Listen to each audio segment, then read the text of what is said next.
Hey guys, welcome to Better Minds. मेरा नाम है शुभम और आज हम इस वीडियो में देखने जा रहे हैं एक बहुत ही इंपॉर्टेंट टॉपिक और मैं कह सकता हूँ यहाँ पे एक बहुत ही इंपॉर्टेंट न्यूज़ है। वैसे तो देखिए इस न्यूज़ को आए हुए अभी कुछ दिन हो चुके हैं अभी, लेकिन स्टिल इस चीज़ के ऊपर मैं इसलिए वीडियो बनाना बहुत ही इंपॉर्टेंट समझता हूँ क्योंकि यहाँ पे सिर्फ ऐसा नहीं है कि आप इस न्यूज़ को समझेंगे, इस न्यूज़ के अंदर जो 3-4 टॉपिक्स मैं आपको बताऊंगा वो भी आपको बहुत ही अच्छे से यहाँ पे समझ में आएंगे। अब देखिए वो जो 3-4 टॉपिक्स है, मैं इतनी आपको यहाँ पे गारंटी दे सकता हूँ कि अगर आपको वो 3-4 जो इंपॉर्टेंट टर्म्स है अगर आपको वो समझ में अगर आ जाती है तो इन द फ्यूचर जब भी इससे रिलेटेड कोई भी अगर ऐसी न्यूज आती है तो आपको कभी भी कोई प्रॉब्लम नहीं होगी यहाँ पे इकोनॉमी से रिलेटेड कोई भी न्यूज को समझने में। अभी जनरली होता क्या होगा कि आप न्यूज में देखते होंगे कि किस तरीके से जो इकोनॉमी है वो कभी अप जा रही है, डाउन जा रही है, इस तरीके की आप बहुत सारी चीजें जो है वो न्यूज में देखते होंगे। लेकिन होता क्या होगा, बाकी न्यूज तो आप देख लेते हो लेकिन इस तरीके की न्यूज है वो आपको बिल्कुल भी समझ में नहीं आती है अगर आप इस ऐसे जो बैकग्राउंड है इकोनॉमिक्स या फिर अगर मैं कहूं अगर कॉमर्स बैकग्राउंड से आप नहीं है तो। बट स्टिल आपके लिए समझना यहाँ पे बहुत ही जरूरी है कि हमारी कंट्री में किस तरीके से चीजें वर्क करती है ताकि आपको आगे अपनी स्टडीज में और वेरियस जो भी बहुत सारी चीजें वहां पे इन चीजों को समझने में बहुत ही आसानी आए। तो चलिए देखते हैं यहाँ पे। अब सबसे पहले हम नजर डालते हैं हमारे टेबल ऑफ कंटेंट्स की तरफ कि इस वीडियो में हम आगे क्या क्या देखने वाले हैं और उस चीज का यहाँ पे सीक्वेंस क्या रहने वाला है। तो सबसे पहले जो मैं आपको वीडियो बताऊंगा यहाँ पे, जो कि मैंने आपको बताई दिया है कि यहाँ पे कुछ इंपॉर्टेंट टर्म्स रहने वाली हैं जो कि हमारी इकोनॉमी से रिलेटेड बहुत ही इंपॉर्टेंट टर्म्स होंगी। सेकंड में बात करूंगा यहाँ पे कि यूएन जो यूनाइटेड नेशंस है उसने क्या कहा है, क्या यहाँ पे जो न्यूज आई है मेन जो न्यूज है वो क्या है यहाँ पे। थर्ड में यहाँ पे बात करूंगा कि जो यूएन ने कहा है किस तरीके से जो इंडिया है वो सर्वाइव कर पाएगा यहाँ पे। और अगर मैं फोर्थ यहाँ पे बात करूं क्योंकि ये न्यूज को भी थोड़ा सा टाइम हो चुका है तो मैं अभी ये बताऊंगा कि प्रेजेंट सिनारियो के हिसाब से ये जो बात है यूएन की जो कि यूनाइटेड नेशंस ने बोली है ये कितनी यहाँ पे जो है फिट रह पाती है। सबसे पहले जो हम यहाँ पे टर्म देखने जा रहे हैं वो है हमारी यहाँ पे जीडीपी। अब देखिए जीडीपी का सबसे पहले यहाँ पे फुल फॉर्म हम जानते हैं। जीडीपी का मतलब होता है ग्रॉस डोमेस्टिक प्रोडक्ट। अब यहाँ पे इसका अगर मैं वैसे मीनिंग बताऊं तो यहाँ पे क्या होता है, टोटल वैल्यू जितनी भी हमारी कंट्री में गुड्स प्रोड्यूस हुए हैं यानी कि जितनी भी मैन्युफैक्चरिंग हुई है और जितनी भी हमारी जो कंट्री के अंदर जो सर्विसेज प्रोवाइड करी हैं यहाँ पे किसी भी पर्सन को, तो उन सब का जो टोटल अगर उस सबको टोटल करके अगर मैं मनी की फॉर्म में निकालूं तो यहाँ पे वो क्या चीज आती है, वो हमारी यहाँ पे जीडीपी हो जाती है। अब देखिए जैसे मैं इस चीज को एक एग्जांपल से समझाता हूं। मान लीजिए कि हमारी एक कंट्री है कोई भी, उसने क्या किया यहाँ पे 10 जो पेन्स है उनको प्रोड्यूस किया है और 1 पेन की जो कॉस्ट है वो यहाँ पे 5 रुपीज। तो यानी कि 10 पेन्स पूरे ईयर की मैं बात कर रहा हूँ यहाँ पे क्योंकि ये पूरा ईयरली कैलकुलेट होता है। तो यहाँ पे जो 10 पेन्स है उनकी यहाँ पे जो कॉस्ट हो जाएगी वो हो जाएगी, टोटल जो फिगर आएगा पूरे ईयर का वो आएगा 50 रुपीज। तो यानी कि यहाँ पे क्योंकि हमने क्या करा, जितनी यूनिट्स प्रोड्यूस हुई उनका यहाँ पे क्या निकाल ली, वैल्यू निकाल ली मनी की फॉर्म में। तो यहाँ पे ये जो हमारा जो ये 50 रुपीज आए यहाँ पे ये क्या हो जाता है, हमारा जीडीपी हो जाता है। तो इसको बोलते हैं जीडीपी। तो ये तो मैंने एक बहुत ही छोटा सा एग्जांपल दिया है जबकि ऐसा होता नहीं है, ये बहुत बड़े लेवल पे होता है। तो अगर मैं सिंपली यहाँ पे बात करूं तो इस तरीके से यहाँ पे जीडीपी को कैलकुलेट किया जाता है। अब आपने काफी बार ये वर्ड सुने होंगे कि जो जीडीपी है वो डाउन जा रही है, कभी जीडीपी अप जा रही है। किसी कंट्री की आपने सुना होगा कहते हैं कि जीडीपी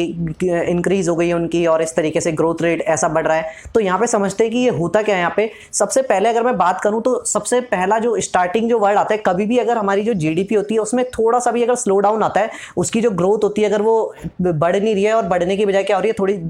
कम होती जा रही है, तो वहां पे उस चीज को हम क्या बोलते हैं कि जो यहाँ पे क्या आ चुका है, कंट्री में स्लो डाउन आ चुका है। अब मान लीजिए नॉर्मली होता क्या है कि जो हमारी जीडीपी है वैसे तो वो क्वार्टरली चेंज होती रहती है, बट मैंने एक एग्जांपल लिया कि जैसे जो जीडीपी है वो यहाँ पे 7 चल रही है, तो अगर जीडीपी 7 से लेके खिसक गई है और हमारा डाउन आ गई और यहाँ पे 4, 3 इस तरीके से यहाँ पे आ चुकी है, तो हम क्या बोलेंगे, जो कंट्री है उसमें यहाँ पे स्लो डाउन आ चुका है, तो इसको तो बोलते हैं स्लो डाउन। नेक्स्ट यहाँ पे बहुत ही इंपॉर्टेंट वर्ड और आजकल जो आपको सुनने को मिल रहा होगा न्यूज में, वो यहाँ पे जो टर्म है रिसेशन। रिसेशन का मतलब क्या होता है, जब भी जो हमारी जीडीपी है वो डिक्रीज होती है, लेकिन स्लो डाउन और रिसेशन में यहाँ पे डिफरेंस है कि जो स्लो डाउन है उसमें कभी भी जो जीडीपी है वो कभी नेगेटिव में नहीं जाती, हमेशा वो पॉजिटिव में ही रहती है, बस वो डिक्रीज हो जाती है। लेकिन यहाँ पे जो रिसेशन है, रिसेशन में क्या होता है, जो जीडीपी होती है वो हमारी नेगेटिव में चले जाती है, -1, -2, -5 इस तरीके से यहाँ पे चली जाती है। और वैसे तो देखिए मैं आपको पहले ये बता दूं कि यहाँ पे जो भी ये टर्म्स होती हैं, रिसेशन हो गया या फिर नेक्स्ट जो मैं टर्म समझाने वाला हूँ डिप्रेशन, इनकी कोई भी यहाँ पे फिक्स डेफिनेशन नहीं है। ऐसा कहीं पे भी लिखा नहीं है कि ये ही रिसेशन की डेफिनेशन है, या यहाँ पे कोई ऐसा वर्ड नंबर नहीं दे रखा है कि इतने से नीचे आएगी तो रिसेशन बोलेंगे, इतने से नीचे नीचे आएगी तो डिप्रेशन, बट हम अपने अकॉर्डिंगली जो होती है यहाँ पे सिचुएशन के हिसाब से इन वर्ड्स को यूज कर लेते हैं। अगर देखिए, अगर 2 क्वार्टर तक किसी भी कंट्री की जो जीडीपी है वो नेगेटिव रहती है तो यहाँ पे हमने कॉमनली उसको क्या बोलते हैं, रिसेशन बोलते हैं। नेक्स्ट अब मैं बात करता हूँ यहाँ पे डिप्रेशन की। डिप्रेशन क्या होता है, जब भी किसी कंट्री की जो जीडीपी है वो -10 या फिर -10 से ऊपर जब चली जाती है तो उस टाइम पे हम क्या बोलते हैं कि कंट्री में डिप्रेशन आ चुका है। तो देखिए जो रिसेशन है अभी यहाँ पे, अभी हमको रिसेंटली लास्ट टाइम जब रिसेशन देखने को मिला था वो हमको यहाँ पे मिला था 2008 में। तो 2008 में जब ग्लोबल रिसेशन हुआ था तो उस टाइम पे ये वाला रिसेशन जो है वो हमको देखने को मिला था। उस टाइम पे क्या हुआ था, जो जीडीपी है वो -7% तक चली गई थी पूरी ग्लोबल जो जीडीपी है। तो इसलिए इसको हम कई बार क्या बोलते हैं, 2008 के रिसेशन को हम ग्रेट रिसेशन भी कहते हैं यहाँ पे। अब नेक्स्ट मैं बात करता हूं कि यहाँ पे आईएमएफ जो है वो यहाँ पे क्या कहता है। तो आईएमएफ यहाँ पे क्लियरली कहता है कि देखिए जो रिसेशन है वो तो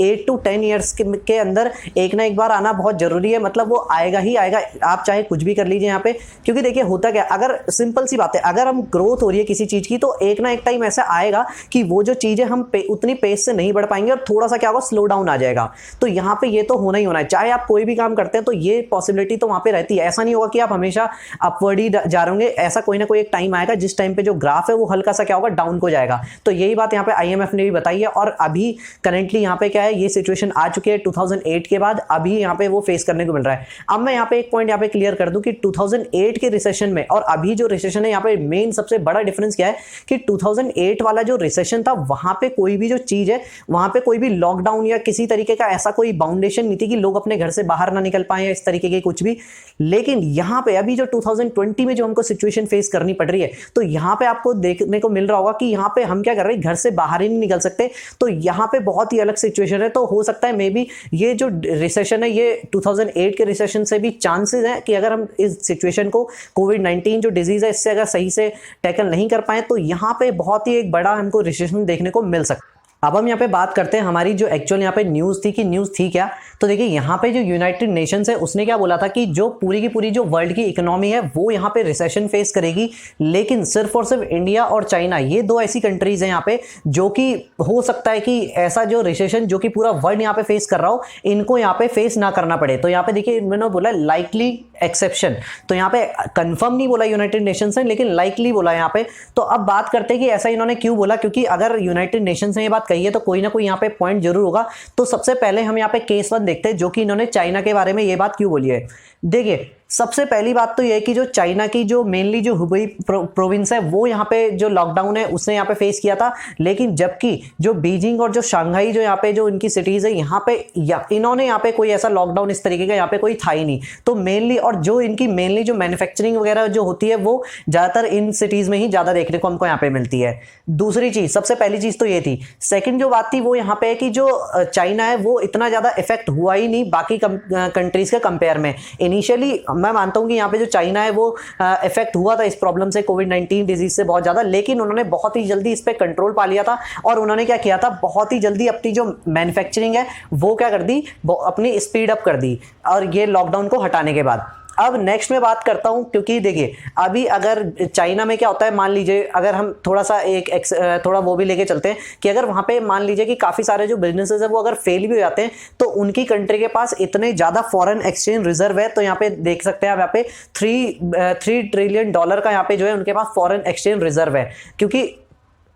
यानी कि हम यहाँ पे ये कह सकते हैं कि चाइना के पास बहुत ज्यादा पैसा है, वो इजीली अगर थोड़ा बहुत उनके यहाँ रिसेशन आता भी है तो वो इसको बहुत ही इजीली यहाँ पे सर्वाइव कर पाएंगे। और जितने भी बिजनेसेस हैं जो कि वहाँ पे अगर फेल भी हो रहे होंगे तो जितने भी वहाँ पे बैंक्स वगैरह जो भी यहाँ पे चीजें हैं वो क्या करेंगे, इनको बचा लेंगे कहीं ना कहीं। अब मैं यहाँ पे बात करता हूँ कि इंडिया के लिए ऐसा क्यों बोला गया, इंडिया के लिए यहाँ पे क्या सिचुएशन है। देखिए सबसे पहले तो मैं आपको ये बताना चाहूंगा कि ये जो मैं यहाँ पे जो सिचुएशन यहाँ पे जो मैं यहाँ पे बता रहा हूँ, यहाँ पे ये मैं तब के लिए कंडीशन बता रहा हूँ अगर कोविड-19 जो है वो यहाँ पे इंडिया में अगर कंट्रोल में रहता है। तो अगर ये सिचुएशन यहाँ पे अनकंट्रोलेबल हो जाती है यहाँ पे, तो मैं बताना चाहूंगा यहाँ पे कि फिर तो ना चाइना ना इंडिया, कोई भी जो कंट्री है वो यहाँ पे सर्वाइव नहीं कर पाएगी, इकोनॉमी एकदम से डाउन जाएगी ही जाएगी। यहाँ पे हमको रिसेशन क्या हो सकता है, हमको डिप्रेशन भी फेस करने को मिले। तो यहाँ पे ये जो सिचुएशन है ये मैं बता रहा हूँ जब कोविड-19 जो है वो कंट्रोल में रहेगा। सबसे पहली बात करते हैं कि जो इंडिया है, सबसे पहली बात तो ये कि हम इतना ज़्यादा एक्सपोर्ट ही नहीं करते हैं यहाँ पे, क्योंकि हमारा जो एक्सपोर्ट है वो क्या हो चुका है अभी 2015 के बाद जो एक्सपोर्ट है वो थोड़ा सा और ज़्यादा हमारा कम हो गया है। और अगर मैं नियरली बात करूँ तो जो टोटल जीडीपी का सिर्फ और सिर्फ हम 11% जो है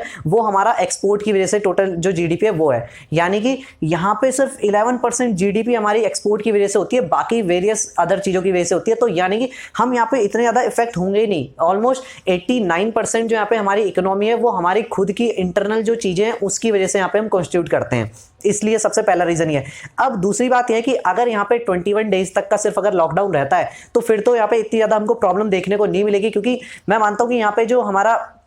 चाइना के पास हमारी जो फॉरेन एक्सचेंज रिजर्व है चाइना के पास वो तो उनका काफ़ी ज़्यादा है चाइना का, लेकिन ऐसा नहीं है कि हमारे पास भी बहुत कम है, हमारे पास भी है, काफ़ी ठीक ठाक है। इतना तो है कि हम 21 डेज का जो लॉकडाउन है उसको यहाँ पे सर्वाइव कर पाएंगे। तो वो है हमारा $487 बिलियन।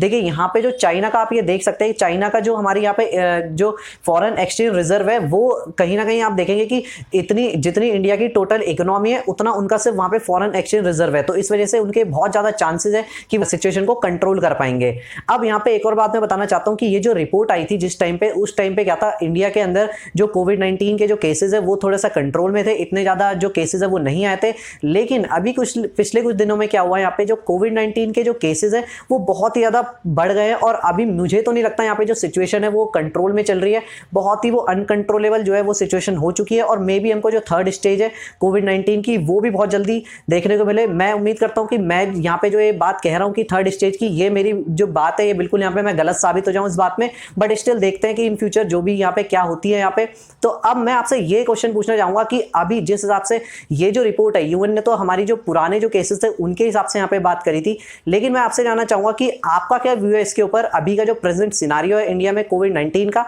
उससे रिलेटेड आप क्या कहेंगे कि इकोनॉमी जो है क्या हमको रिसेशन फेस करने को मिलेगा, या फिर हम जो है इस कंडीशन को सर्वाइव कर जाएंगे, या फिर हम कोई